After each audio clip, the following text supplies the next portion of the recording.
வணக்கம். வள்ளுவர் வாசகர் வட்டத்திலிருந்து உங்கள் இனிய கண்ணன். பிஜிடிஆர்பி தமிழ் என்றாலே உங்களுக்கு நினைவுக்கு வர வேண்டும் வள்ளுவர் வாசகர் வட்டம். வள்ளுவர் வாசகர் வட்டத்தில் online class, online test batch 2 conduct பண்ணுறோம். ஆன்லைன் கிளாஸ் திங்கள், புதன், வெள்ளி, ஞாயிறு வாரத்தில் 4 நாளும். டெஸ்ட் பேட்ச் எப்போ வேணாலும் நீங்கள் ஜாயின் பண்ணலாம், அது ஒன்றும் பிரச்சனை இல்லை. கிட்டத்தட்ட 10,000 கொஸ்டினுக்கு மேலேயே இருக்கும். இது வரைக்கும் 60 டெஸ்ட்டு செவ்வாய்க்கிழமையும் சனிக்கிழமையும் கன்சிக்யூட்டிவாக டெஸ்ட்டு நடந்துக்கிட்டே இருக்கும். Unit wise, topic wise, revision test, full test எல்லாமே உண்டு. உங்களுக்கு இன்ட்ரெஸ்ட்னால் கேளுங்க, மாடல் அனுப்பி வைக்கிறேன். என் ஸ்டூடெண்ட் கிட்டத்தட்ட 300 சில்லற பேர் எழுதுகிறாங்க டெஸ்ட்டு. அவங்களுடைய இப்போ லேட்டஸ்ட்டாக வச்ச டெஸ்ட்டு டீட்டெயில்ஸ் எல்லாம் உங்களுக்கு அனுப்பி வைக்கிறேன். பிடிச்சிருந்ததுன்னா பார்க்கலாம். ஆன்லைன் கிளாஸில் ஜாயின் பண்ணணுன்னா நேரடியாக கிளாஸில் கலந்துக்குங்க. வாரத்தில் 4 நாள் நடக்கும். லைவாக கிளாஸ் பார்த்துட்டு இது பண்ணுங்கள். ஆன்லைன் கிளாஸ் வரக்கூடிய எல்லா மாணவர்களுக்கும் டெஸ்ட்டு மெட்டீரியல் நான் கொடுத்துருவேன். டெஸ்ட் பேட்ச் எழுதக்கூடிய எல்லா ஸ்டூடெண்ட்டுக்கும் ரெக்கார்டடு வீடியோ மெட்டீரியல் கிட்டத்தட்ட 210க்கு மேலே இருக்குது. இப்போ நாம் படைப்பாற்றல் இதில் கவிதை, நாடகம், புதினம், சிறுகதை, வடிவம், உரைநடை, கட்டுரை, உணர்ச்சிகள், கற்பனை இதில் இருக்கக்கூடிய கான்செப்டை வச்சு எப்படி இலக்கியம் படைக்கலாம், அதுதான் படைப்பாற்றல். கவிதை அப்படிங்கிறது ஆங்கில கவிதை, தமிழ் கவிதைன்னு ஏகப்பட்டது இருக்குது. இந்த இதில் சொல்லப்பட்ட செய்திகள் அதிகமாக ஆங்கில எழுத்தாளர்களாக சொல்லப்பட்டது. அதை தமிழில் இலக்கிய கலை ஞானசம்பந்தன், இலக்கிய திறனாய்வு தாய ஞானமூர்த்தி, இலக்கிய கலை, இலக்கிய மரபு, இலக்கிய திறன், இந்த 3 புத்தகமும் டாக்டர் மூவா, இலக்கிய திறன் மு பாலசுந்தரம், இலக்கிய திறனாய்வு கொள்கைகள் அரங்க சுப்பையா, அப்புறம் ரகுநாதன், இவங்களுடைய புத்தகத்திலிருந்து தான் நான் எடுத்திருக்கேன். டிஆர்பிக்கும் இந்த புத்தகத்திலிருந்து தான் அதிகமாக கேள்வி கேட்பாங்க. அப்புறம் புதுக்கவிதையினுடைய தோற்றமும் வளர்ச்சியும் வள்ளிக்கண்ணன். இதிலிருந்து அப்புறம் நான் பிச்சைமூத்து, இலக்கிய திறனாய்வும் கொள்கைகளும், இந்த புத்தகத்திலிருந்து தான் டிஆர்பியில் கேட்பாங்க. ஒரு 4 கேள்வி 5 கேள்வி வர வாய்ப்பு உண்டு. சில சமயம் 10 கூட வந்திருக்கு. இப்போ இந்த செஷனில் நம்ம என்ன பண்ணுறோம் அப்படின்னா, நான் இதெல்லாம் ஃபுல்லாக நடத்த கஷ்டம். நான் அந்த புல்லட் பாயிண்ட் அப்படியே கொடுத்துட்றேன், நீங்கள் ஃபாலோ பண்ணிக்கிங்க. இந்த கவிதையில் இருந்து கற்பனை வரைக்கும். ஃபஸ்ட்டு கவிதை. கவிதைக்கலை என்ற சொல்லை முதலில் பயன்படுத்தியவர்கள் கிரேக்கர்கள். கவிதையை படிப்பதற்கு உரிய செம்மையான முறை உரக்க படித்தல். ஓசையை அடிப்படையாக கொண்டு தமிழ் கவிதைகள் பாடப்படுகின்றன. கலை என்பது அதனிடைத்து பழகுகிறவர்களை உணர்வு வலையில் சிக்க செய்ய வேண்டும் என்றவர் டால்ஸ்டாய். ஓவியம் கண்ணின் உதவியால் தீட்டப்படுவதில்லை, மனமும் அறிவுமே அதனை செய்கின்றது சொன்னது கார்லஸ் டூதான். உலகணிந்து போதெல்லாம் உவந்து பாடுதமே என கவிதையை போற்றியவர் அப்பர்.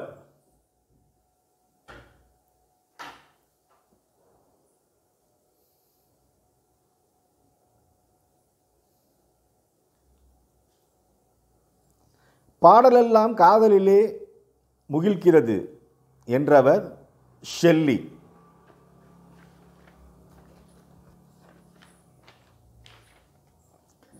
சாதாரண அளவுக்கு மேற்பட்ட உணர்ச்சி நிலையும் சாதாரண அளவுக்கு மேற்பட்ட ஒழுங்கும் கலந்து விளைவது கவிதை என்றவர் கோல்ரிட்ஜ். கவிஞன் எதனை அழகு என்று பற்றுகிறானோ அது உண்மை பொருளாக இருக்கும்.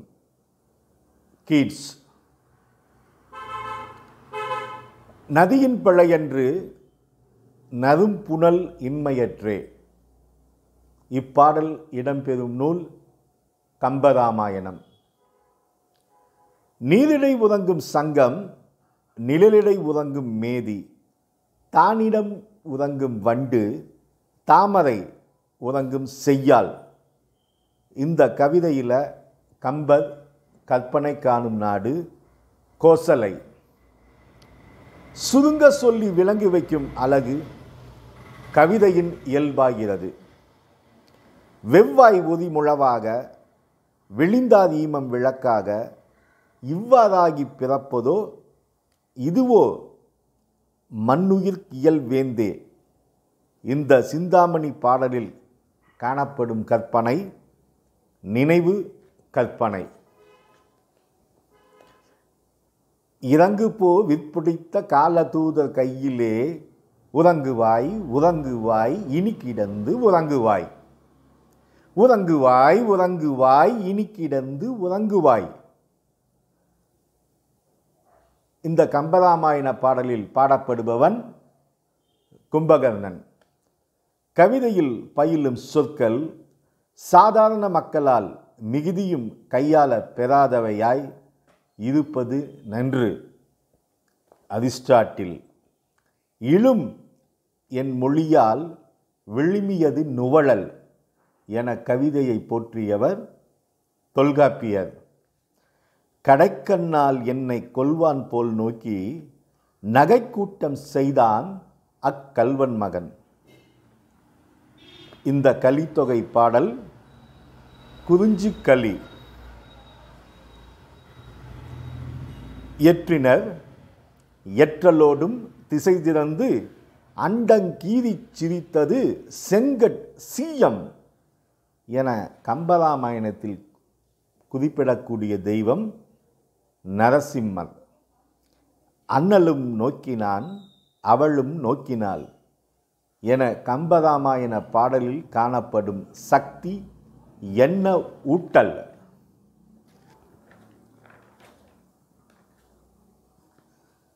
மையறு மலரின் நீங்கி யான் செய்வா தவத்தின் வந்து செய்பவள் இருந்தாள் என கம்பராமாயணத்தில் குறிப்பிடப்பட்டவள் சீதை. மண்ணில் வாழ்வுதது மண்ணுயிர்க்கு எல்லாம் கண்ணும் ஆவியும் ஆம்பெரும் காவலன். அகநானூறு. திருவுடை மன்னரை காணில் திருமாலை கண்டேனே. கம்பர். மக்களை உயிராகவும் அரசனை உடலாகவும் மாற்றிப்பாடி கவிதைக்கலையில் இந்த மரபை மாற்றி புரட்சி செய்தவர் கம்பர். செய்திலா உலகினில் சென்று நின்று வாழ் உயிரெல்லாம் உறைவதோர் உடம்பும் ஆயினன் என்றவர் கம்பர்.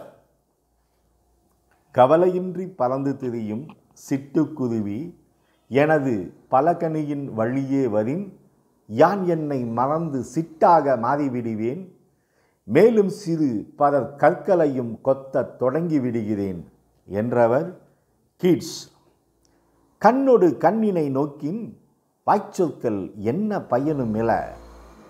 இந்த திருக்குறளில் காணப்படக்கூடிய சொல் என்ன ஊட்டு சொல். காதங்கள் கோடை கடை சென்றும் காணும் நயனங்கள் வாதி கழல கேதங்கள் கூற அயர்கின்ற வள்ளல் திருமேனி கண்டு கிளர்வான் என கம்பனால் சுட்டி காட்டவன் கௌரன். தேதொழிக்க மாவொழிக்க திசை ஒழிக்கும் புகழ்காஞ்சி.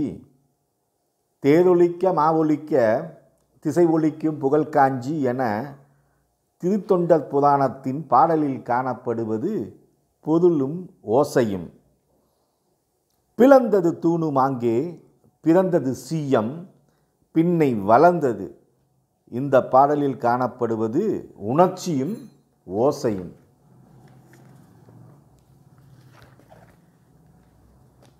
தண்ணீரில் சங்குகள் வாழுகின்றன, நிழலில் எருமைகள் உறங்குகின்றன, திருமகள் தாமரையில் உறைகின்றாள்.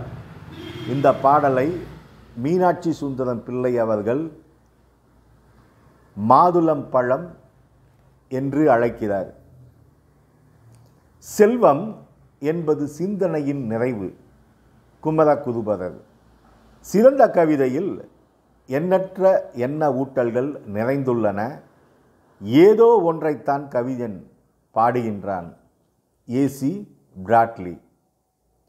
குண்டூசியை பற்றி சிறந்த கவிதையும், அழகே வடிவமான குமரி முனையை பற்றி மற்றமான செய்யலும் தோன்றலாம் என்றவர் ஞானசம்பந்தன். கவிதையில் கவிழ் நிகழ்ச்சி என்பது காரண காரிய தொடர்புக்கு உட்பட்டே நடைபெற வேண்டும். நம்பவியலாத நடந்தவற்றை பற்றி கவிதை புனைவதை காட்டிலும் உலகியலில் முடியாத நடைபெறக்கூடியவற்றை பற்றி கவிதை புனைவது சிறந்தது என்றவர் அரிஸ்டாட்டில். கவிதையின் படைப்புகள் மெய்மையானவை அல்ல, ஆனால் உயர்ந்த உண்மை தத்துவம் எப்படி இருக்க வேண்டுமோ அவைகளேயின்றி எப்படி உள்ளவனவோ அவையல்ல. அரிஸ்டாட்டில். கோவலன் மாதவி பிரிவதற்கு காரணமான கவிதை பாட்டு காணல் வரி.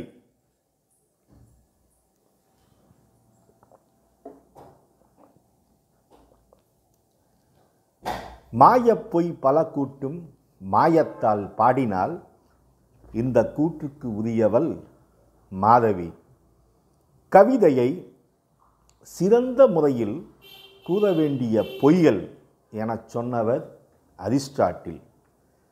கவிதை என்பது நிகழ்ச்சி முறையை அப்படியே எடுத்து கூறும் பஞ்சாங்கம் அன்று என்றவர் ஆசா ஞானசம்பந்தன். அண்ணல் பாகத்தை ஆளுடைய நாயகி உண்மையில் கருணையின் ஒழுக்கம் போன்றது என சேக்கிலார் ஆறு பற்றி தன்னுடைய கவிதையில் குறிப்பிடுகிறார். சவியுறத் தெளிந்து தன் என் ஒழுக்க தழுவிச் சான்றோர் கவி என கிடந்த கோதாவிரியினை வீரர் கண்டார். கவி என கோதாவரியை அழைப்பது கம்பராமாயணம் எனும் பாடல். பெருஞ்செல்வர் இல்லத்து நல்கூர்ந்தார் போல வரும் செல்லும் பேரும் எண்ணெஞ்சி இந்த முத்தொள்ளாயிர பாடல் தலைவி கூற்றாக காணப்படக்கூடிய பாடல். குன்றக நன்னாடான் வாய்மையின் பொய்த்தோன்றின் திங்களின் தீத்தோன்றிற்று. இந்த கலித்தொகை பாடலில் கூற்றுக்குரியவன் தலைவி. பல்துடுப்பெடுத்த அலங்குலை காந்தல் அணிமலர் நருந்தாது ஊதும் தும்பி கையாடு வற்றில் தோன்றும். இந்த அகநானூற்று பாடலில் காணப்படும் இயல்புகள் வினை, பயன், மெய் மற்றும் உரு. உயர்ந்த தன் மேற்ற உள்ளும் காலை என்று தொல்காப்பியர் குறிப்பிடுவது கவிதை.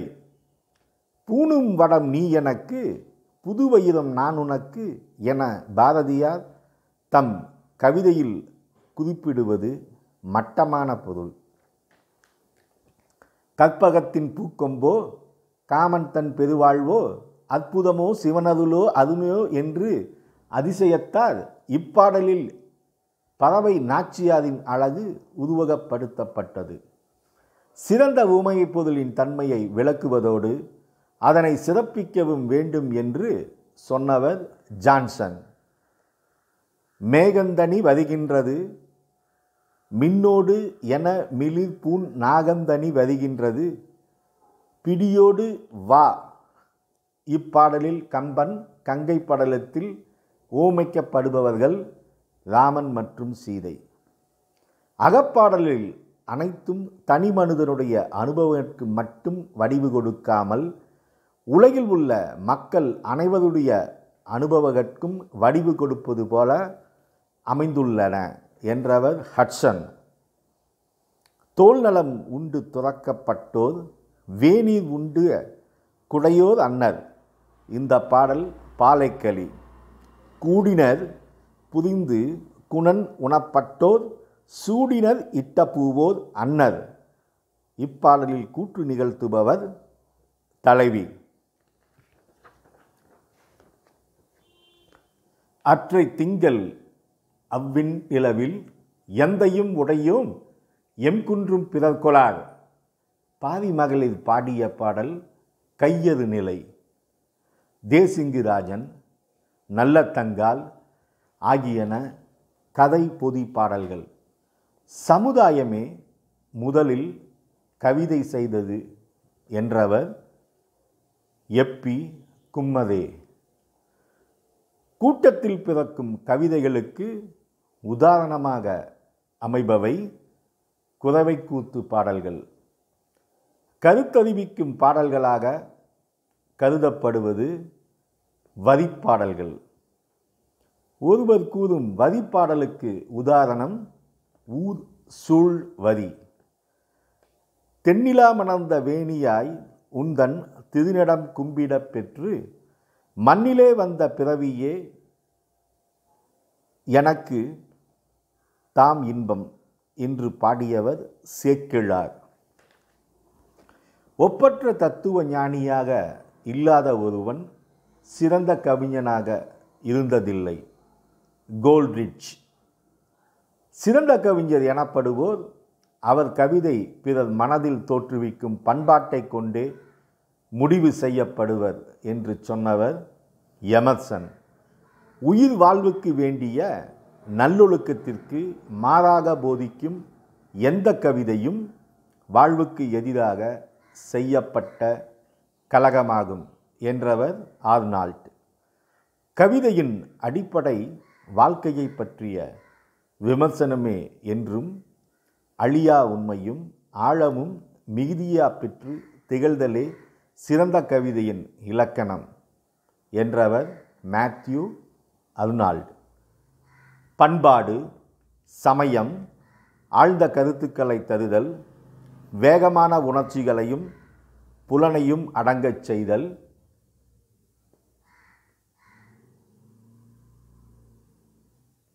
வாழ்வின் நன்மைகளை மிகுதிப்படுத்துதல், இவை இல்லாவிடில் கவிதை என்பது பயனற்ற ஒலிக்கூட்டமாக நின்றுவிடும் என்றவர் I.A. ரிச்சர்ட்ஸ். கவிதையாவது யாப்பினால் ஆக்கப் பெறுவதாகும் என்றவர் ஜான்சன்.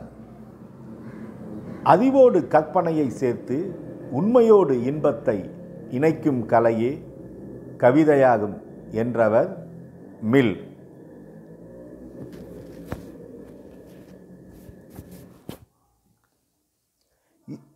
இசையோடு பொருந்திய கருத்து கவிதை கார்லைல். கவிதையை பொதுவாக கற்பனையின் விளக்கமே எனலாம் என்பார் ஷெல்லி. கவிதை கற்பனை, உணர்ச்சி ஆகியவற்றின் மொழியாகும் என்றவர் ஆசிலிட்.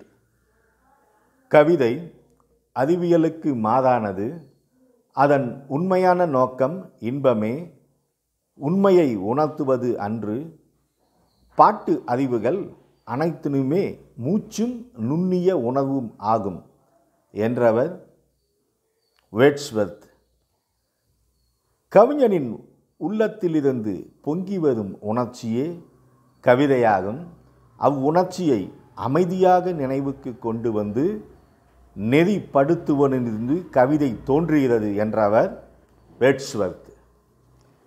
அழகின் ஒளிநய படைப்பே கவிதை என்றவர் எட்கர் ஆலன் போ. உயர்தர உணர்ச்சிக்காக சீரிய கருத்துக்களை கற்பனை வாயிலாக குறிப்பாக உணர்த்துவது கவிதை என்பார் ரஸ்கின். வாழ்க்கையை கவிதையாக படைப்பதற்கு பொதுவாக அமைய வேண்டிய நிலையான பண்புகள் உணர்ச்சியும் கற்பனையும். உணர்ச்சி வாய்ந்த பல்வேறு இலக்கியங்களை யாப்பு வடிவத்தில் எழுதுவது கவிதை என்றவர் வின்செஸ்டர். அடியின் சிறப்பே பாட்டெனப்படுமே என்றவர் தொல்காப்பியர். யாப்பு வெறும் அணி கலன்களே என்று அதனால் கவிதை உருவாகாது என்றவர் பிலிப் சிட்னி. யாப்பு வடிவம் அன்றியே உயர்தரமான கவிதைகள் படைக்கப்படும் என்றவர் கோல்ரிட்ஜ். யாப்பு வடிவம் இல்லையேல் கவிதையின் அழகு ஆற்றல் முதலியன நிறைவு பெறா என்பவர் லே அண்ட். உரைநடை மொழிக்கும் யாப்பு வடிவிலுள்ள கவிதை மொழிக்கும் சிறப்பான வேற்றுமை இல்லை, இருக்கவும் முடியாது என்றவர் வேர்ட்ஸ்வர்த். கவிஞன் கவிதையை உள்ளுணர்வினால் படைக்கிறான். கவிதை வாழ்க்கையின் திறனாய்வு. அத்திறனாய்வு கவிதை உண்மை, கவிதை அழகு ஆகியவற்றின் விதிகளின் அடிப்படையில் அமைவது ஆகும் என்றவர் அர்னால்டு. ஐயே ரிச்சர்ட்ஸ் பாட்டை பாகுபடுத்தக்கூடிய முறை 6. கவிதையானது பாமுறையில் அமைந்த 3 என்றவர் ஜான்சன். சிந்தனையாலும் சொற்களிலும் உணர்வு பொங்கி ததும்புவது அன்றி வேறு எது கவிதை என்றவர் மில். ஓவியக் கலைவன் ஒருவன் வண்ணங்களின் துணை கொண்டு எதை செய்கின்றானோ அதை சொற்களின் துணை கொண்டு செய்யும் கலையே கவிதையாகும் என்றவர் மெக்காலே. கவிதையாவது இசைமயமான சிந்தனை என்றவர் கார்லைல். பொதுவாக கவிதை என்பது கற்பனையின் வெளியீடு என்றவர் ஷெல்லி. கவிதையாவது உணர்ச்சி, கற்பனை ஆகியவற்றின் மொழியாகும் என்றவர் ஹாஸ்லிட். கவிதை என்பது அறிவியலின் மறுதலையாகும். அதன் உடனடியாக நோக்கம் உண்மையை காட்டுவதென்று இன்பம் வழங்குவது என்றவர் கோல்ரிட்ஜ்.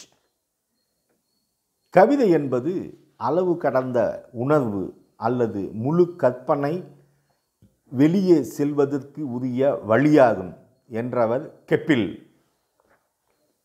கவிதையானது நமக்கு எளிதாக கிடைக்கக்கூடிய வண்ணம் நமக்கு பக்கத்தில் உள்ள ஒவ்வொரு மனநிறைவு கொள்ளாமையை வெளிப்படுத்தும் என்கிறார் ரஸ்கின். உயர்ந்த உணர்வுகளுக்கு உரிய விழுமிய நிலைக்களங்களை கற்பனையின் துணை கொண்டு அறிவுறுத்துவதே கவிதை. ரஸ்கின். கற்பனை கலந்த சிந்தனைகளையும் உணர்வையும் பாமுறையில் அமைத்து வெளியிடுவதின் வாயிலாக மகிழ்ச்சியினை வழங்கும் கலை என கவிதையை சொன்னவர் கோர் தார்ப். மனித மனத்தை ஒளி நயமும் உணர்ச்சி வண்ணமும் கலந்த மொழியில் கலையழகு தோன்ற தெளிவாக வெளிப்படுத்துவது கவிதை என்றவர் வாட்ஸ் டண்டான். நல்ல கவிதை எந்த பாடலில் குளிர்ந்த தண்ணீருக்கு ஒப்பிடப்பட்டுள்ளது? பரிபாடல். கவிதையின் கூறுகளுள் முக்கியமானது என கருதப்படுவது ஒளி நயம்.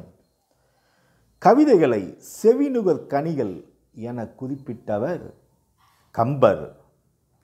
மாடு மெய்ப்பானும் என்னை மடக்கி விட்டால் என்று நாடு புகழும் அவ்வை என்று நாணி தலை குனிந்தாள். இந்த கவிதையை படித்தவர் கவிமணி. அங்கதச் சுவையில் கவிதை பாடப்பட்ட நூல் மருமக்கள் வழி மான்மியம். நாட்டுப்புறச் சாயலோடு எளிய சொற்களை வைத்து பாரதி பாடிய பாடல் புதிய கோணங்கி. கவிஞன் தன் சொந்த அனுபவத்தையே விரித்து விளக்கி வெளிப்படுத்தும் கவிதை தற்சார்பு கவிதை. தற்சாரா கவிதையில் முதலிடம் பெறுவது கவிஞனின் மற்றவரினுடைய அனுபவம். குக்கு என்றது கோழி, அதன் எதிர் துட்கென்றது என் து நெஞ்சம். இந்த குறுந்தொகை பாடலில் காணப்படுவது தற்சாரா கவிதை. சங்க இலக்கியத்தில் வரும் பொருட்பாடல்கள் பலவும் தற்சாரா கவிதையில் அடங்கும். கவிஞன் பாடும் பொருளோடு தன்னையும் காட்டிக்கொள்வது தற்சார்பு கவிதை. கவிஞன் பாடப்படும் பொருளை மட்டுமே காட்டிக்கொள்வது தற்சாரா கவிதை. சோவியத் நாட்டு பொதுவுடைமை தத்துவத்தை புதுக்கவிதையாக பாடியவர் பாரதியார். உண்மையில் புதுக்கவிதை என்ற சொற்றொடரையே நான் மனம் ஒப்பி பிரயோகிக்கவில்லை, கவிதைகள் என்று சொல்லத்தான் விருப்பம் என்றவர் சீசு செல்லப்பா. கவிதைக்கு மூலமாக இருப்பது கற்பனை. சென்னை தமிழ் பேரகராதி கவிதை என்பதற்கு பாடல் என்று பொருள் குறிக்கிறது. வடிவமும் உள்ளடக்கமும் பொருத்தமர அமைவதுதான் சிறந்த கவிதை என்றவர் அட்சன். ஆவின் இருகோடு போல என சங்க இலக்கிய தொடர் குறிப்பிடுவது கவிதை. உன்னதமான உள்ளத்தில் இருந்து உவமை பொங்கிடும் நேரத்தில் உருவானது கவிதை என்றவர் ஷெல்லி. ஆழமான கருத்தும் அழகுயில் உணர்ச்சியும் சேர்ந்ததே கவிதை என்றவர் ஷெல்லி. கவிதை பிறர் சார்பற்ற திறத்தன்மை மிக்கது, அதுதானே சுதந்திரமாக இயங்கக்கூடியது என்று குறிப்பிட்டவர் ஏசி பிராட்லி. எல்லா கவிதைகளிலும் ஒரு கவிதன் இருக்கிறான் என்றவர் டிஎஸ் எலியட். கவிஞன், காதலன் ஆகியோர் பைத்தியங்கள் என்று குறிப்பிடுபவர் ஷேக்ஸ்பியர். கவிதையில் கவிஞனின் குரல் 3 விதமாக ஒலிக்கிறது என்றவர் டிஎஸ் எலியட். சுண்ணம் இடிப்பார்த்தம் சுவை மிகுந்த பாட்டினிலும் நெஞ்சை பறிகொடுத்தேன் என்றவர் பாரதியார். கவிஞன் ஏதும் இல்லாத போதும் எதையாவது பாடுகிறவன் என்றார் பிளேட்டோ. கவிதையில் வாழ்க்கைக்குரிய தத்துவங்கள் பாடுபொருளாக அமைய வேண்டும் என குறிப்பிட்டவர் கோல்ட்ரிட்ஜ். கவிதை சிறக்க காரணமானவை சொற்செட்டு, ஓசை, உணர்ச்சி. வாழ்க்கையின் உயர் மதிப்புகள் கவிதைகளில் அமைய வேண்டும் என்பது பென் ஜான்சனின் கருத்து. குழந்தை இன்பம் இளமையினிது, முதுமை நன்று, உயிர் நன்று, சாதல் இனிது என்று பாடியவர் பாரதியார். வாழ்க பாரதிதாசன் என்ற தலைப்பை எழுதிவிட்டு பாடல் எழுத தொடங்குபவர் பட்டுக்கோட்டையார். புதுக்கவிதையை தந்தி பாஷை என குறிப்பிட்டவர் ரகுநாதன். காட்டுவாசி ஒருவன் கொட்டிய பறையில் கவிதை தோன்றியிருக்க வேண்டும் என்றவர் எமர்சன். கால்வாய் இல்லாத இடத்தில் பெய்யும் ஒளி மழையே கவிதை என்கிறார் டென்னிசன். கவிதை மந்திர மொழிகளாலும் சடங்கு சொற்களிலும் வாய்மொழி பாடல்களாக தோற்றம் பெற்றிருக்க வேண்டும் என்கிறது கலைக்களஞ்சியம்.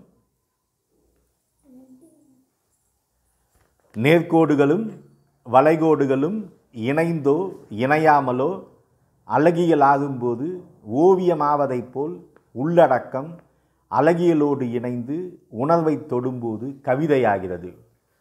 சொன்னவர் பா. தமிழ்ச்செல்வன். பாரதியின் வசன கவிதை காட்சிகள். சுவை பொதிது, பொருள் பொதிது, வளம் புதிது, சொற்புதிது, சோதிமிக்க நவகவிதை என்று பாடியவர் பாரதியார். எதுகையும் மோனையும் வேண்டவே வேண்டாம், சீரும் கீரும் சுத்த சனியன்கள், விருத்தமும் திருத்தமும் வேண்டாத தொல்லைகள் என்று பாடியவர் சுந்தர். மரபுக்கு நீங்கிய கவிதையில் ஒளிநயம் என்று தனியாக இருப்பதாக கூறுவதே ஒரு பிரம்மை என்று வாதிக்க இடம் இருக்கிறது என்றவர் பிச்சமூர்த்தி. வசன கவிதை என்பது கவிஞன் தன் உணர்வை தோன்றிய நோக்கில் சிதறிவிடுவது என்றவர் கைலாசபதி. வசன கவிதைக்கும் யாப்பிலக்கணம் உண்டு, அதிலும் மாவிலங்காய் தேமாங்கனி எல்லாம் வந்தாக வேண்டும் என்றவர் கூப்பா ராஜகோபாலன். வசன கவிதை என்பது கோவேறு கழுதை, வெஜிடபிள் பிரியாணி என்று பரிகாசமாக பேசப்படுகிறது என்றவர் வள்ளிக்கண்ணன். ஒளிநயம் என்ற குணநியதியை முற்றாக புறக்கணிப்பது வசன கவிதை என்றவர் முதுகையன். அரசாங்க கட்டிடத்தில் தூக்கம் போட்ட முதல் மனிதன் மோசிக்கீரனார் என்றவர் ஞானக்கூத்தன். மரபு கவிதை என்ற அப்பலம் புது கவிதை காற்றின் முன் நிற்காது என்றவர் புவியரசு.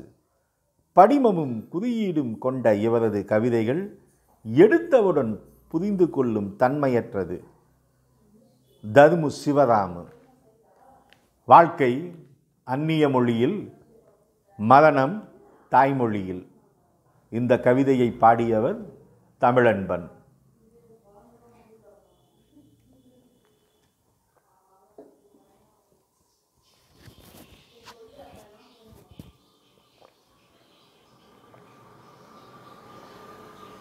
பூக்களிலே நானும் ஒரு பூவாய் பிறப்பெடுத்தேன், பொன்விரல்கள் தீண்டலையே பொன்விரல்கள் தீண்டலையே, பூமாலை ஆகலையே. இந்த பாட்டை பாடியது மேத்தா. நாங்கள் நிர்வாணத்தை விற்பனை செய்கிறோம் ஆடை வாங்குவதற்காக என்றவர் நா. காமராசன். தமிழில் ஹைக்கூ கவிதைகள் பற்றி மிகுதியாக ஆய்வு செய்தவர் டாக்டர் லீலாவதி. புள்ளிப்பூக்கள் என்ற முதல் தமிழ் ஹைக்கூ தொகுதியை வெளியிட்டவர் அமுதபாரதி. புது கவிதைகளின் உத்திகளாக குறிப்பிடப்படுவது படிமம், தொன்மம், குறியீடு, இருண்மை. காட்சிகள், கருத்துகள், கொள்கைகள் முதலியவற்றை சொற்சித்திரமாக உருவாக்குவது படிமம். ஒரு பொருளை அடையாளமாக காட்டி அதன் மூலம் பிறிதொரு செய்தியை உணர்த்துவது குறியீடு. என்னை கண்டதும் உன் இமைகள் கொசுவலையா மீன்வலையா தேவ தச்சனின் கவிதையில் காணப்படுவது முதன் குறியீடு. இருண்மை என்பது புது கவிதையில் புரியாத நிலை. கவிதையில் சொல்ல வரும் கருத்து தெளிவாகவும் எளிமையாகவும் உணர்ந்து கொள்ள கையாளும் உத்தியே படிமம். படிமம் கருத்தாளமிக்கதாக அமையும். வெறும் கற்பனை மட்டும் இருந்துவிடக்கூடாது. சொல்ல வரும் கருத்தை கண்ணுக்கு புலனாகும் பொருள்களின் வழியாக சொல்லி அக்கருத்தின் பிம்பத்தை, உருவத்தை படிப்போர் மனக்கண்ணில் படிய வைப்பது ஆகும். சங்கம் வைத்து தமிழை வளர்த்தது அந்த காலம், சங்கம் வைத்து சாதி வளர்ப்பது இந்த காலம் என்றவர் மதுமாளிகா. வெளிப்படையாக கூட சொல்ல முடிந்த கருத்துக்களை இலக்கிய சுவை கருதி குறியீட்டால் வழங்குவதுண்டு என்றவர் அப்துல் ரகுமான். சொற்களின் அர்த்தத்தை நேரடியாக தரும் முயற்சிக்கு பதிலாக குறியீடுகளை பயன்படுத்துபவன் மூலம் அர்த்தத்தை வாசகன் மனதில் விதியச் செய்யும் முயற்சியே குறியீட்டியல் என்றவர் பாலா. பசவையாவின் நான் கண்ட நாய்கள் குறியீட்டு கவிதை. எந்த துச்சாதனாலும் இன்றைய பாஞ்சாலிகளின் துகிலெறிய இயலாது, உடுக்கத்தான் இங்கு துகிலே இல்லையே என்றவர் எஸ். சண்முகம். புதத்திணை சுயம்பர மண்டபத்தில் போலி நலன்களின் கூட்டம், கையில் மாலையுடன் குருட்டு தமயந்தி. அப்துல் ரகுமானின் இப்பாடல் தொன்ம குறியீடு.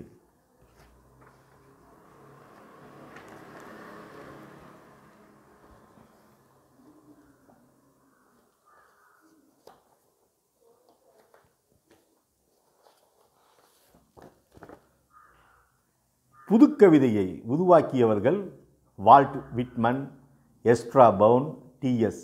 எலியட். வால்ட் விட்மனின் புல்லின் இதழ்கள் என்ற கவிதை தொகுப்பிலிருந்து சில பகுதியை மொழிபெயர்த்து மனிதனை பாடுவேன் என்ற தலைப்பில் புத்தகம் வெளியிட்டவர் சா. து. சு. யோகியார். புதுக்கவிதையை போற்றி வளர்த்த இதழ்களில் கிராம ஊழியன், சிவாஜி,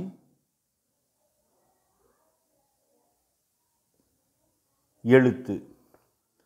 புதுக்கவிதை ஒரு தோற்றமல்ல, பரிணாம வளர்ச்சி என்றவர் கஸ்டாவ் கான்.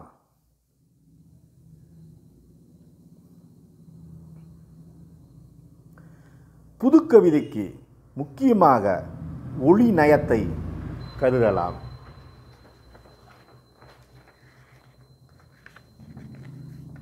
நா. காமராசனின் கருப்பு மலர்கள் வசன கவிதை. புது கவிஞர்களில் இன்டலெக்சுவல் கவி என்று பட்டம் பெற்றவர் டி.கே.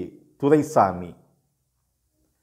ஏழையின் குடிசையில் அடுப்பும் விளக்கும் தவிர எல்லாமே எரிகின்றன, வைரமுத்து.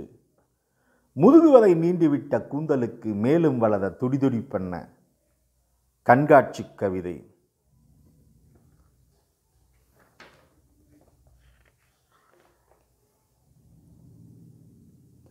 உனக்கென்ன,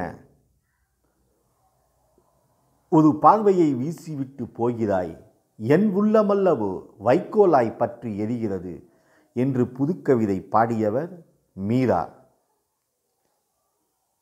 புதுக்கவிதைக்கு புதுக்கவிதையில் இலக்கணம் தந்தவர் மேத்தா.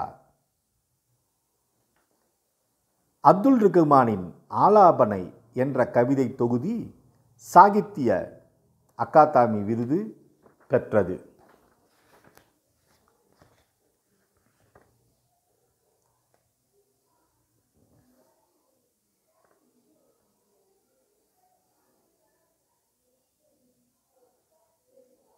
புது கவிதைக்காக தமிழன்னை விருது வாங்கியவர் அப்துல் ரகுமான்.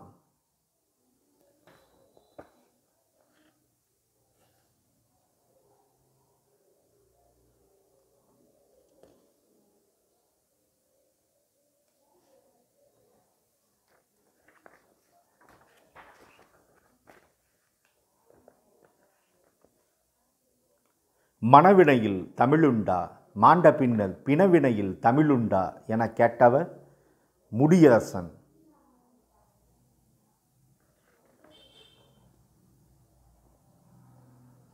புதுமைப்பித்தன் புதுக்கவிதைகளில் காணப்பட்ட சுவை எல்லல்.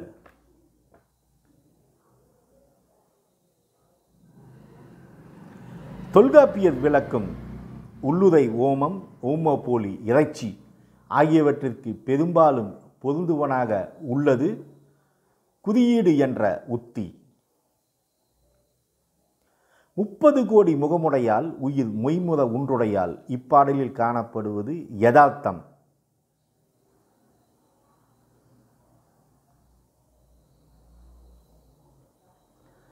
படிமவியலார் கவிதை பின்னணி அற்ற நாடகத்திற்கு ஒப்பாக கருதப்படுகிறது.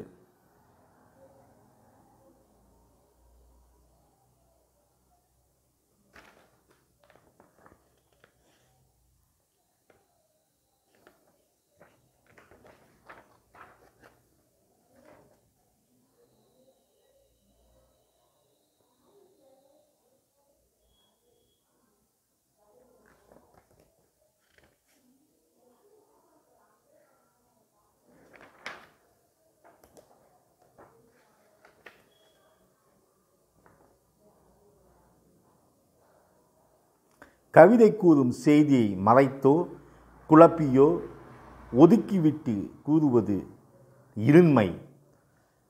வாசகனுக்கும் கவிஞனுக்கும் இடையில் கருத்து பரிமாற்றம் ஒழுங்காக நிகழாத போது அதனை என்னவென்று சொல்லிவிடுகிறார்கள்? இருண்மை.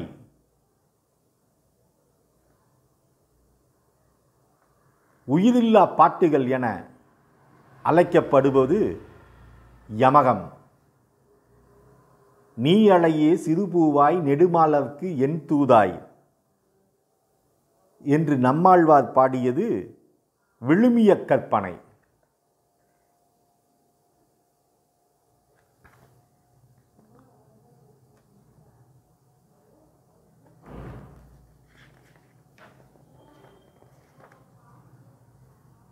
என்னுடைய சம்பள நாளில் எண்ணி வாங்கிய பளபளக்கும் நோட்டுகளில் எவரவர் முகமோ தெரியும், என் முகம் தவிர.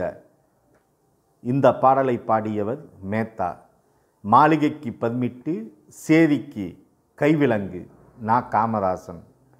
கவிதை மொழிக்கு ஆடை கட்டி விடுகிறது, இசையோ இறக்கை கட்டி விடுகிறது வைரமுத்து.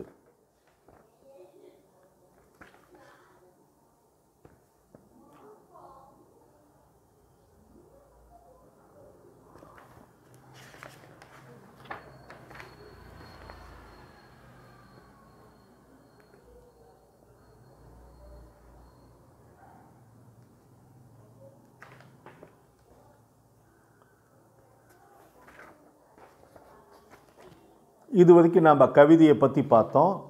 அடுத்தது நாம் பார்க்கறது நாடகம். நாடகத்தில் காணப்படக்கூடிய சந்திகள் மொத்தம் 5.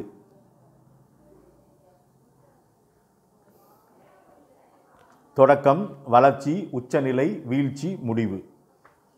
நாடகத்தினுடைய கூறுகள் அல்லது நாடக உறுப்புகள் ஃபஸ்ட்டு கதைக்கரு, 2வது பாத்திரங்கள், 3வது உரையாடல், 4 பின்புலம். நடிப்பதற்கென கொண்ட நாடகங்களில் நீக்கப்பட வேண்டியது வர்ணனை. உரையாடல் என்பது பாத்திரங்களுக்கு இடையே நடைபெறும் பேச்சு தொடர்ச்சி.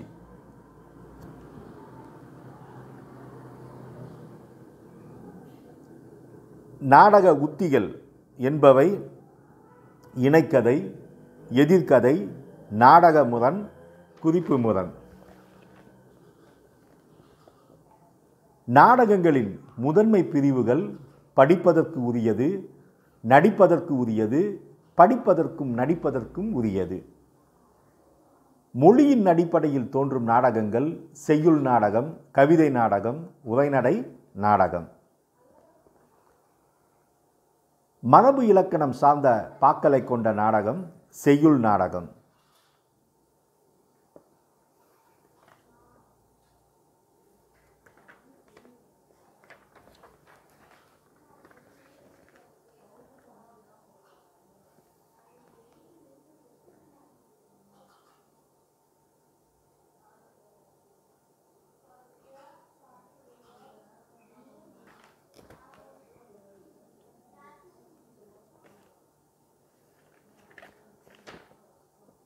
நாடக அரங்கத்தில் தொங்கவிடப்படும் திரைச்சீலைகளை பற்றி கூறும் நூல் பெருங்கதை. சிலப்பதிகாரமும் இருக்குது, பெருங்கதையும் இருக்குது. சாதாரண மக்கள் பொழுதுபோக்கிற்காக ஆடப்பட்டது வினோத கூத்து. சாந்தி கூத்தினுடைய வகை சொக்கம், நாட்டியம், மெய்க்கூத்து, மனநிலை வெளிப்பாடு, அபிநயக்கூத்து, இன்பியல், நாடகம், பாட்டும் உரையும்.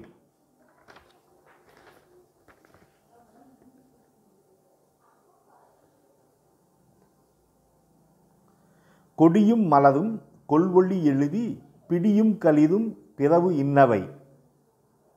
இந்த பாடலில் நாடக திரைச்சீலைகள் குறிப்பிட்ட நூல் பெருங்கதை.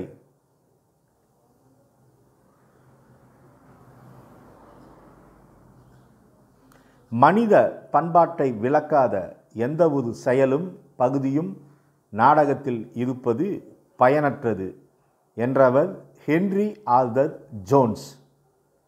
நாடகத்தில் நன்மைக்கும் தீமைக்கும் இடையே நடைபெறும் பூசல் முரண்.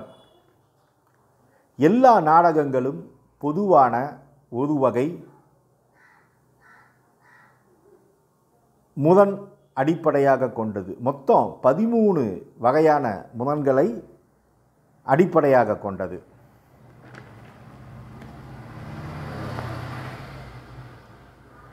முரண்பட்டுள்ள 2 பாத்திரங்களை அறிமுகம் செய்ய வேண்டிய பகுதி குழப்பம்.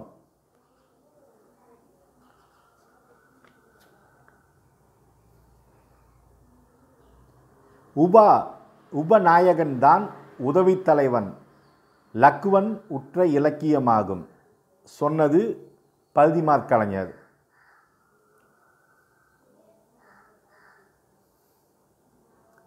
கற்பின் கொழுந்தே பொற்பின் செல்வி சீரடி சிலம்பின் ஒன்று கொண்டு யான் போய் மாதி பெறுவேன். இந்த பாடலில் காணப்படுவது குறிப்பு. காதலாகி பிரியாமல் கவுகக்கை நெகிழாமல் தீருக இச்சிலம்பு வரிகளில் காணப்படுவது குறிப்பு.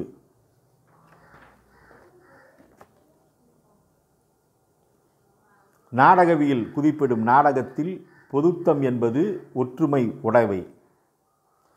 பொருத்தம் அமையும் இடம் காலம் செயல்.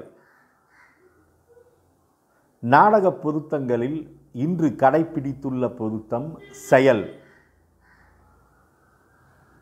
மணி பவளம் முத்து முதலியவற்றை ஒன்றாக இணைத்து ஒரு நூல் இருப்பது போல இடப்பொருத்தம் காலப்பொருத்தம் செயல் பொருத்தம் ஆகியவற்றை இணைப்பது வேண்டும். கதாபாத்திரங்கள் செயல்படும் முறையிலேயே நாடகக்கலை வெளிப்பட வேண்டும். ஒரு நாடகத்திற்கு உயிராக உள்ளது கதைக்கோப்பு. கதையை முறைப்படைத்து அமைக்கும் பாணியே கதைக்கோப்பு என்றவர் சாமர்செட் மாம். ஒரு நல்ல கதை கட்டுக்கோப்பை அமைக்கும் மூளைக்கு ஒரு தனித்திறம் வேண்டும் என்றவர் ஜான் வேன் வுட்டன். நாடகக் கதையின் ஆரம்பமும் முதுகெலும்பும் என கருதப்படுவது சிக்கல். நாடகக் கதையில் திருப்பம் உண்டாக்குவது பார்ப்போருக்கு மிக கவர்ச்சியை உண்டாக்கும் உச்சநிலை. நாடகத்தின் சம்பவங்கள் போக்கு எல்லாம் ஒரு குறிப்பிட்ட ஓர் ஆற்றலின் வெற்றியை நோக்கியே செல்லத் தொடங்கும் பகுதி வீழ்ச்சி. நாடகத்தில் முக்கிய கதையின் உள்நோக்கத்தை மீண்டும் உருவாக்குவது இணைவு. நாடகத்தில் ஒன்றை கேலி செய்ய பயன்படுத்தப்படுவது இணைவு. ஒரு நாடகத்தில் நல்லியல்பின் செயற்பாட்டுத் தன்மையும் தீய இயல்பின் செயற்பாட்டுத் தன்மையும் மோதுவது முரண்.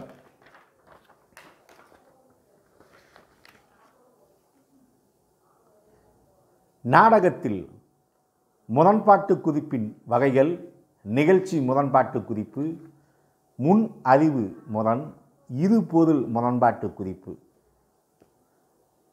நிகழ்ச்சிகளை ஒன்றுக்கொன்று தொடர்புபடுத்தியும் அவற்றை காரண காரிய முறையில் அமைக்கும் திறத்திலும் உருவாகுவது கதைக்கோப்பு.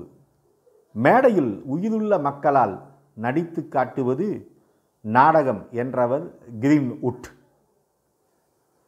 நாடகமாவது நிகழ்ச்சிகளை தொடர்ச்சியாக நடிப்பாலும் உரையாடலாலும் நேர்முகமாக விளக்குவதாகும் என்றவர் எலிசபெத் உட்ரிட்ஜ். அரங்கிலே வாழ்க்கையை படைத்து விளக்கி காட்டுவது நாடகமாகும் என்றவர் எலிசபெத் டூரு. கதையில் ஒரு முரணை தோற்றுவித்து அதை சிக்கல் உடையதாகவும் அச்சிக்கல் முடிவுறும்படியும் நிகழ்ச்சிகளை காரண காரிய தொடர்புடன் விளக்குவது கதைக்கோப்பு. மனோன்மணிய நாடகத்தில் போற்றப்பட வேண்டிய சிறப்பம்சம் பாத்திர படைப்பு. நாடகத்தில் மொழியாக அமைவது உரையாடல்கள் மற்றும் மேடை நெறி குறிப்பு. பொதுவாக நாடகத்தில் அமைய வேண்டுவது சிக்கனமான உரையாடல். உரையாடல் நிகழ்ச்சி போக்கை முன் செலுத்தும் பண்புடையது ஓட்டம். நாடகத்தில் செயற்கையாக அமைக்கப்படும் உரையாடல்கள் இயற்கையாக தோன்றும் என்பது ஆக்கத்திறன். நாடகத்தின் பின்னணி குறிப்பிடுவது நிகழ்ச்சிகளின் காலம், இடம், சூழ்நிலை.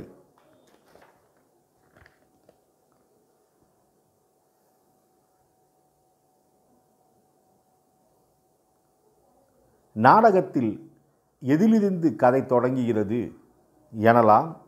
முதன்.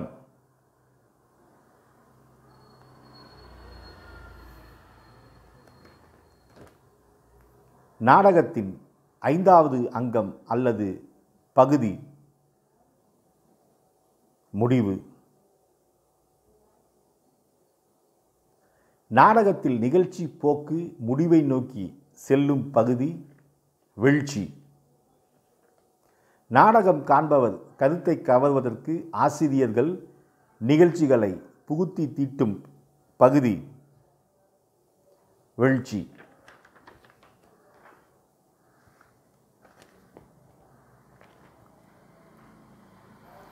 பாட்டு நன்கு விளங்கும் இடமாக உள்ளது நாடகமே என்றவர் எலியட். தன்னுணர்ச்சி பாட்டுகளை போல் உணர்ச்சிகளை நேரே வடிக்கும் திறன் பெற்றிருத்தல் நாடகத்திற்கு வேண்டும். உண்மை மிகாமல் கற்பனையில் மிகுந்த நாடகம் உரைநடையால் அமையாமல் செய்யுளால் அமைதல் நல்லது என்றும், உரைநடை வாழ்க்கையின் கூறு ஆகையால் உண்மை மிகுந்த நாடகத்திற்கு அது உரியது என்றும் சொன்னது சால்டன். மிக உயர்ந்த பாட்டு, மிக கடினமான பாட்டு அத்தகைய நாடகமே என்று சொன்னது வின்செஸ்டர்.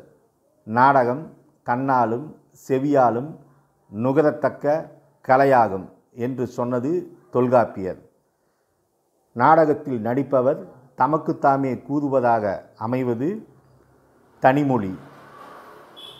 காதலனை பிரியாமல் தழுவிய கை நெகிழாமல் தீங்கின்றி வாழ்க என்பது குறிப்பு முதன். நாடகத்தின் கருவுக்கு மாறுபட்ட நிகழ்ச்சி அமைதல், அதன் கதைத்தலைவருக்கு மாறுபட்ட பண்புடைய கதைமாந்தல் அமைதல் என்பது முதன். நாடகத்தில் நிகழ்ச்சியை காண்பவரின் உணர்ச்சி வேறு, நடிப்பவரின் உணர்ச்சி வேறு. இதை என்னவென்று அழைப்பர் குறிப்பு முதன். நாடக இலக்கியத்தில் வெளிப்படையாக அமையும் குரல் 3ஆம் குரல்.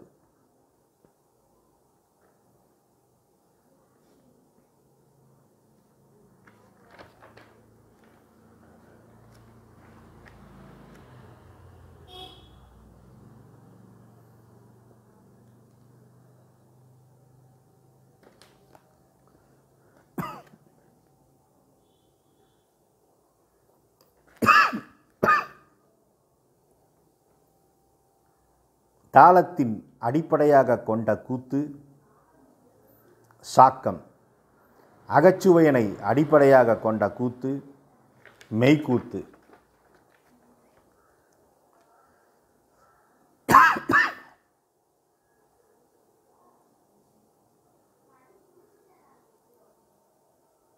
தேவர், வீரர், நாடன் இவரை தலைவராக கொண்டாடப்படுவது சந்தி. பயிர் முளைத்து நாற்றாகி பூத்து காய்ந்து கதிர் செறிந்து அறுவடை செய்து துய்ப்பது போல பொருட்சுவை காட்டுவது சந்தி. பாய்ந்து ஆடப்படும் கூத்து கரணம். உள்ளவர்க்கு இல்லாதது இல்லாதவர்க்கு உள்ளதென கூறும் நாடக விலக்குறப்பு நால்பொருள்.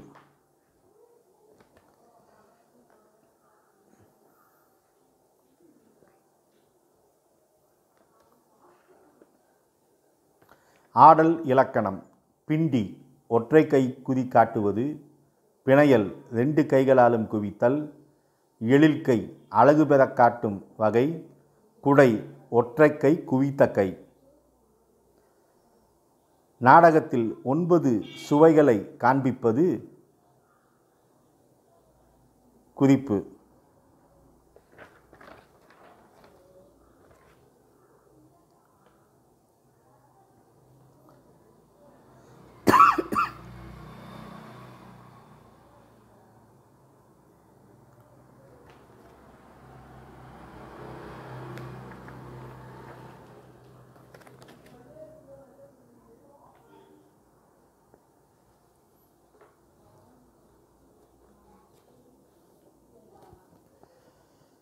நடனத்திலிருந்துதான் நாடகம் தோன்றியிருக்கும் வேண்டும் என்றவர் வெல்ஸ். போலச் செய்தல் என்பதனை அடிப்படையாக கொண்டது நாடகம்.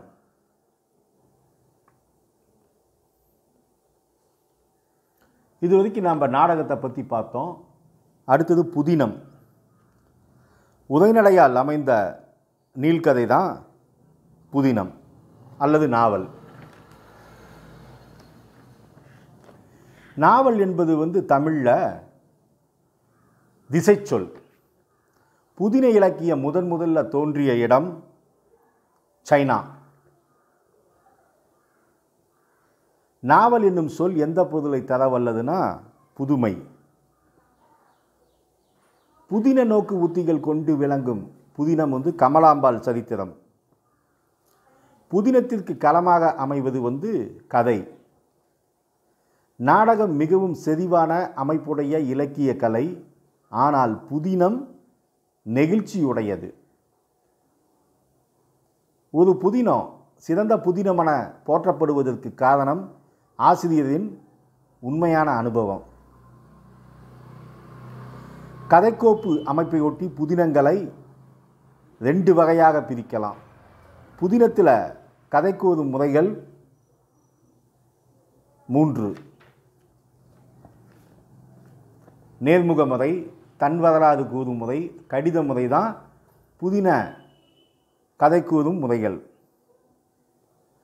நான் என் பாத்திரங்களை கட்டுப்படுத்துவதில்லை, நான் அவர்களுக்கு கட்டுப்பட்டு விடுகிறேன், அவர்கள் விரும்பிய வண்ணம் என்னை அழைத்து செல்கின்றனர் அப்படின்னு சொன்னது தாக்கரே. புதின ஆசிரியர் கதைக்கு புறத்தே இருந்து தம் பாத்திரங்களை உருவாக்குவது பாகுபாட்டு முறை. புதினத்தில் பாத்திரங்கள் தம் செயலாலும் பேச்சாலும் உருவாகி படைக்கப்படுவது நாடக முறை. ஒரு தன்மை பாத்திரம் மாறும் தன்மையுள்ள பாத்திரம் காணப்படுவது பெரும்பாலும் புதினம். கதைத்தலைவன் எல்லா நிகழ்ச்சிகளிலும் மைய பாத்திரமாக இருந்து அக்கதையின் மற்ற கூறுகளை இணைப்பான். இது நெகிழ்ச்சி கதைக்கோப்பு. டாக்டர் மூவாவினுடைய கதித்துண்டு நெகிழ்ச்சி கதை தோப்பு.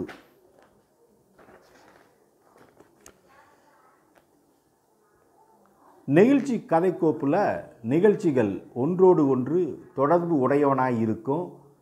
கதை விறுவிறுப்பாக செல்லும். நெகிழ்ச்சி கதைக்கோப்பு புதினங்களில் பாத்திர படைப்பிற்கு சிறப்பு தரப்படும். வாழ்க்கையில் நடைபெறுவனற்றை உள்ளவாறு புதினத்தில் படைக்க வேண்டும் என்பது நடப்பியல். குருசாமி சர்மாவின் பிரேம கலாபத்தியம் என்ற நாடகம் குறிப்பிடுவது பெண் கல்வி மறுப்பு. நாவலை பற்றி பேரர்கள் படித்து காட்ட பாட்டிமார் படிக்கலாயினர் அப்படின்னு சொன்னது வேங்கடாஜலாபதி. நாவல் எந்த மொழி சொல் அப்படின்னா லத்தீன். என் பார்வையில் சில கதைகளும் நாவல்களும் என்ற நாவலை திறனாய்வு செய்வதர் வேங்கடசாமிநாதன். நாவலை பற்றி சமூக பிரச்சனைகளை விமர்சனப்படுத்துவதே கலை என்றவர் கைலாசபதி.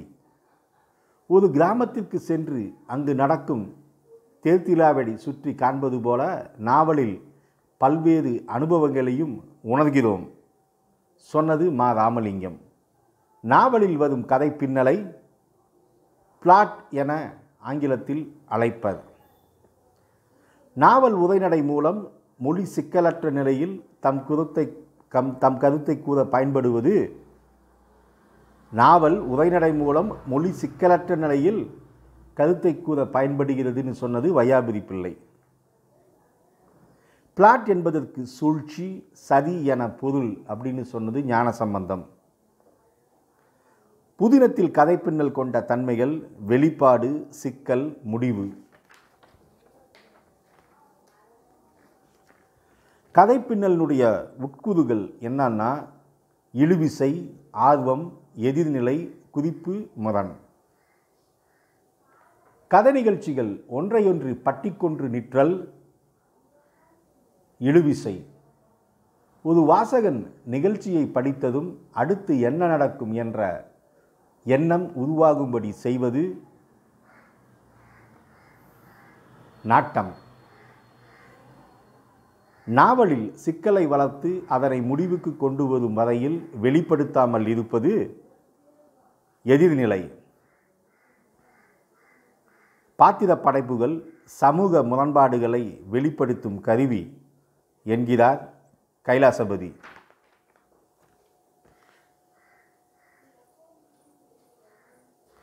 நாவலை படித்து முடித்த பின் அதில் வருகின்ற பாத்திரத்தை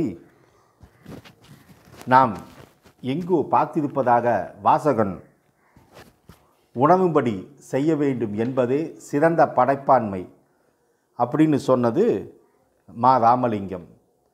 பாத்திரத்தை விட கதை பின்னலே உயர்ந்தது என்றவர் அரிஸ்டாட்டில். கதை பின்னலை விட உயிரோட்டை கொடுப்பது பாத்திரமே சொன்னது மாரன் எல்வுட். எனது நாவல்களில் வரும் கதாபாத்திரங்கள் நான் எங்கு சென்றாலும் என் கூடவே அவைகளும் வரும் என்றவர் ரகுநாதன். அவர் ஒரு சர்க்கஸின் ரிங் மாஸ்டர் என்றும் பாத்திரங்கள் அவர் விருப்பப்படி செயல்படுகின என்றும் சொன்னவர் ஜெயகாந்தன்.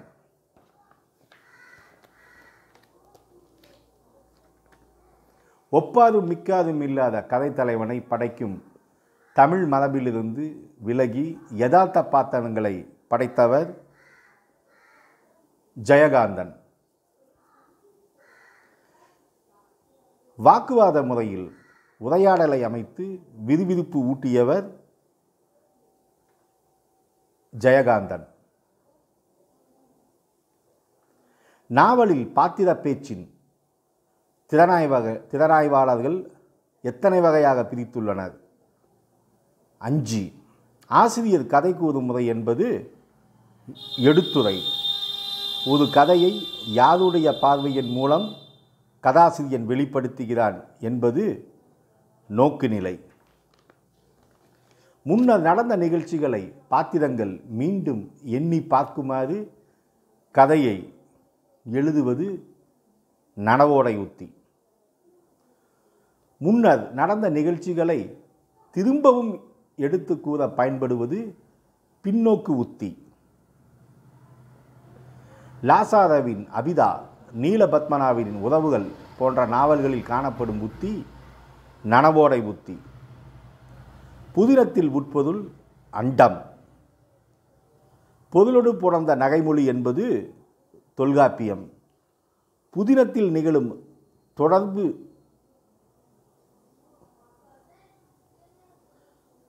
புதினத்தில் நிகழும் சூழ்ச்சி, இடை சூழ்ச்சி, ஒட்டு சூழ்ச்சி, தலை சூழ்ச்சி.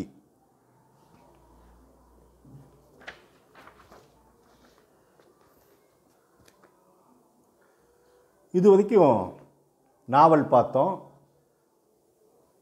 வரக்கூடிய வகுப்பில் சிறுகதை, வடிவம், உரைநடை, கட்டுரை, உணர்ச்சிகள், கற்பனை.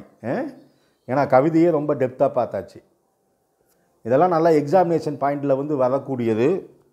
ஒன்று முக்கியம். அடுத்த வகுப்பில் நாம் சிறுகதை, வடிவம், உரைநடை, கட்டுரை, உணர்ச்சிகள், கற்பனையை பார்க்கலாம்.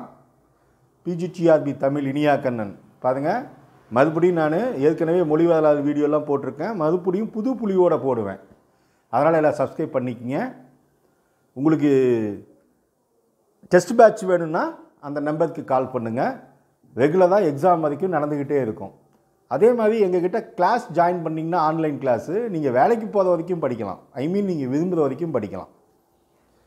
அதனால் என்னடா அது இப்போ சேர்ந்துட்டா பரீட்சை முடிஞ்சோன்னா அவ்வளோதானன்னு கிடையாது. இது வந்து ஆன்லைன் கிளாஸ் தான். நீங்கள் எப்போ வேணாலும் 1000 பேர் வேணாலும் படிக்கலாம். ஒன்றும் இது கிடையாது. அதனால் ஒன்ஸ் ஜாயின் பண்ணிட்டீங்கன்னா நீங்கள் வேலைக்கு போகிற வரைக்கும் படிக்கலாம். நன்றி, வணக்கம்.